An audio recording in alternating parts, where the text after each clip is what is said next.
So ladies and gentlemen, this is from Barangay Labangon or Banay Labangon. So they are now preparing for their introduction. So this is like a Sinulog based dance.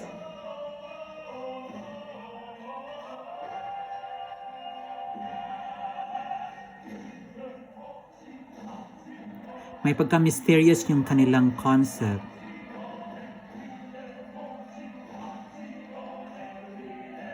I like the effect of the mask.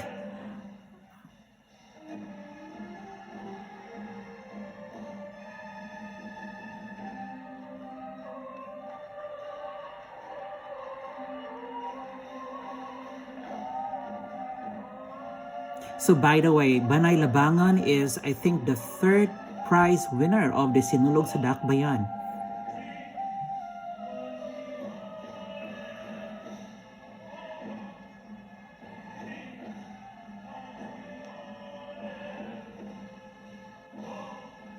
So until now, hindi ko pa rin ma-analyze kung ano talaga yung konsepto nila. Is it about cosmetology, yung pagpapasagawa ng mukha? Or, yep, let's see, anong ma-uncover sa kanilang presentation.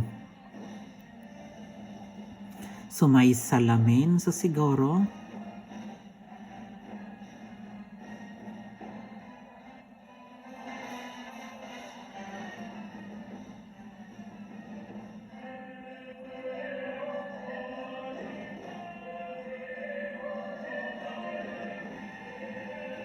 so medyo mahaba yung kanilang introduction, no?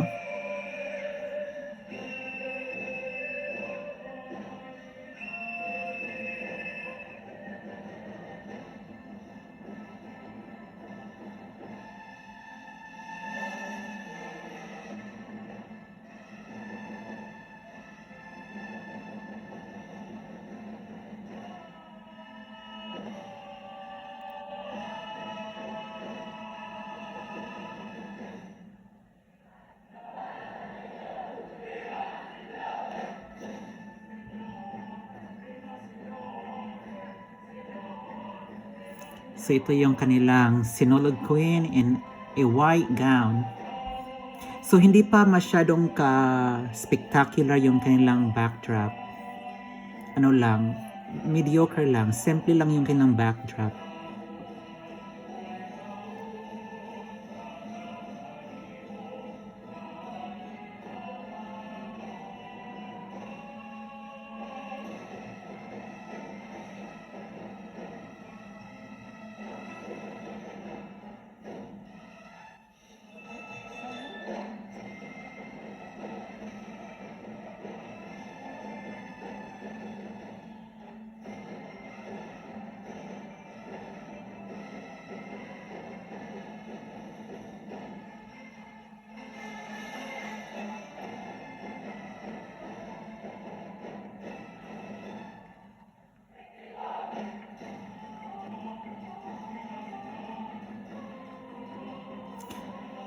So, hindi masyadong effective yung paggamit nila ng kulay kasi it's dominantly green.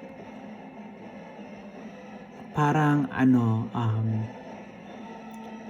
nasubmerge yung the whole thing sa green.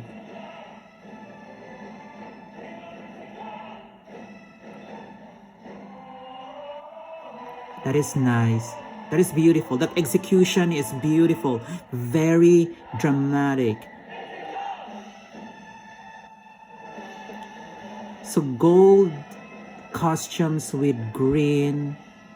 May pagka-elegante siya. Although hindi siya gaano ka what is this? Spectacular. I would say it's just elegant. So nag-evolve na yung kanilang props. And again, it's on the classic yung kanilang disenyo.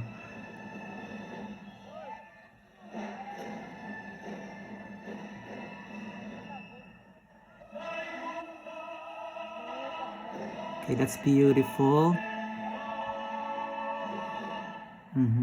Good.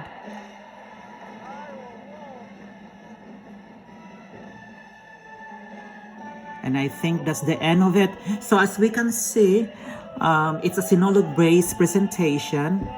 Walang masyadong wow factor, walang masyadong surprises. Binabawi lang nila sa dances. Paggamit ng dahon at yung kanilang magandang costume. Although the color did not really work well kasi it is dominantly green. So, walang masyadong ka-effect. But overall, yung presentation nila, maganda, clean. It just lack of, surprises and, the wow factor. Kasi yan yung hinahanap to win in a competition. Kailangan maraming mga pakulo, mga hugyaw, we call it in Cebuano, mga pahugyaw.